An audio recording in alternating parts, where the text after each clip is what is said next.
Hello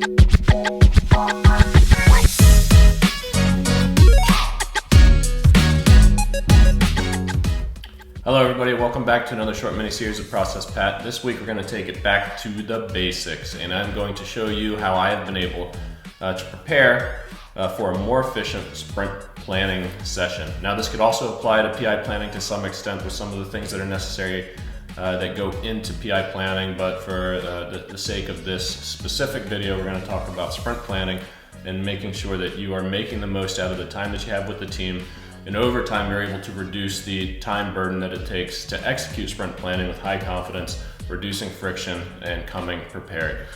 So I have a few slides here that I'm going to take you through. The first one here is just in general, it's a funnel of what has to occur in order to ensure that you're going to have a frictionless or sprint planning with the least amount of friction, so that your team is well prepared going from planning into execution in that given sprint.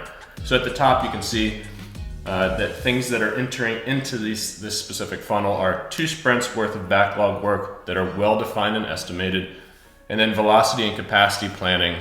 These 2 things have to happen before you go into sprint planning. And then what happens with the team, you're gonna go and you're gonna close the sprint, you're gonna review your sprint objectives, make sure it's an accurate representation of the current state, you're gonna close out that sprint, you're gonna go into your sprint review, and you're gonna look at your burn down, you're gonna have conversation about the sprint, did you accomplish your objectives, why or why not? You're gonna kick off sprint planning, you're going to use your velocity and your capacity to make sure that you have something that is adjusted that the team can actually execute against. And then you're gonna go into your retrospective. Now, I wanna point out that teams do this a little bit differently. It depends on your team agreement, the makeup of your team, and how you operate in general. Some teams will spread out the retrospective so it's its own ceremony following sprint planning. And my recommendation would be, if you've gotten these down to sprint planning down to efficient run times, then you can just tack the retrospective onto the end while everything is fresh in your mind. If your sprint plans are still very long, then I would suggest that you spread your retrospective out from the sprint planning so that the teams can come back fresh and focused and ready to execute against the retrospective and make their teams better. Now, speaking specifically about the planning, there are 3 things that you need to do as a Scrum Master prior to planning to ensure that your teams are flowing through the ceremony and you're maximizing the effectiveness of the sprint planning session. The first one is backlog readiness. My advice would to have up to 2 sprints that are pretty well defined. And what do I mean by defined? Well, they meet the definition of ready, and this should be part of your team agreement. For most teams, you will have acceptance criteria that's well defined. The stories, backlog items are story pointed, they're well understood by the team understands them, you've had conversations about them, assumptions have no longer exist, and the team knows what the outcome is that's expected for that particular work item.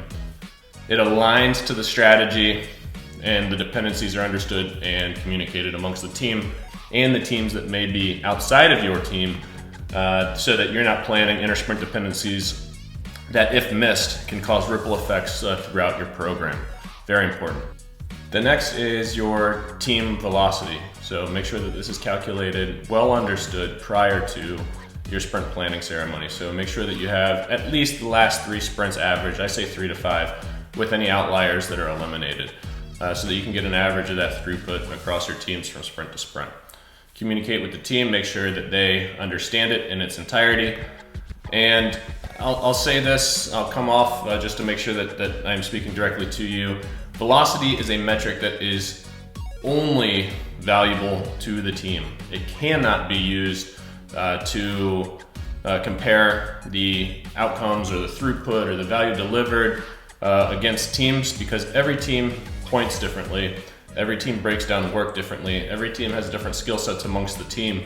And when you start to do that and use it as a performance indicator, you will see the teams will just start to manipulate the data that's going through, and it becomes invaluable to everybody. So make sure that you aren't comparing teams' data, but that the teams are using it in order to continuously improve and really just to plan amongst themselves. That is extremely important. And then the last is to determine capacity. So you understand your team, you have a ready backlog.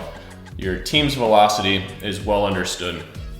Then you have to determine your team's capacity. So basically this is understanding and accounting for the time that the team will be available so that you can plan correctly, set the right expectations, and execute against that sprint objective with high confidence. So make sure that you know the planned time off that anybody on your team may have that is contributing to the work in the backlog. Make sure that you are calculating the changes to the team composition. If you're adding someone to the team, if someone is leaving the team, make sure that you're also considering events or conferences or travel that may impact the team's ability to execute against the work that the team is committing to. Now, if you can do these things, you are going to find that your teams are starting to shrink down the amount of time that it takes to execute this ceremony, a sprint planning ceremony. I've seen teams that have gone from 2, 3, 4 hours with backlogs that just weren't defined to teams that come prepared, understand their velocity, have a strong and mature backlog, and conduct capacity planning prior to sprint planning. You'll see that I've seen teams shrink them down from 2 to 3 hours to 15 to 30 minutes, giving a lot of time back to the team so that they can do the things that they love to do, which is hands on keyboards and solving complex problems, delivering awesome software. So make sure that you do this before, and you're going to see that the team becomes more efficient. They're happier, and they get to spend more time doing the things that they love to do and that they were hired to do. A few pro tips real quick. First, make sure that you are leveraging historical data. Use historical data to help forecast the future. Use it as a starting point, and then leverage communication and conversation with your teams to come to something that you can agree on from an execution standpoint. Develop a trust-based culture. Make sure that you're using these metrics in the ways that they are intended so that your team doesn't start to manipulate the data. You want that data to be valuable, and if you have a fear-based culture, then that data is not going to be valuable to your team, and it'll become impossible to use, and you might as well just throw it away. And the last is to leverage the retro. Make sure that sprint planning is a topic in the retro. If you're able to achieve your objectives all the time, think about ways that you can start to stretch. If you're unable to, or sprints are highly volatile, find ways to make sure that your teams are committing to things that are well understood and that they have high confidence in. So bring it up as a topic in your retrospective. Make sure that your teams are continuously improving the sprint planning process. Make sure you come prepared. You're going to save your teams a lot of work, and they're going to love you for it. That's all I have. Again, please make sure that you are liking, subscribing, and commenting. I really appreciate it. Happy holidays, and my message to you is happy planning. Thanks everybody, have a great day.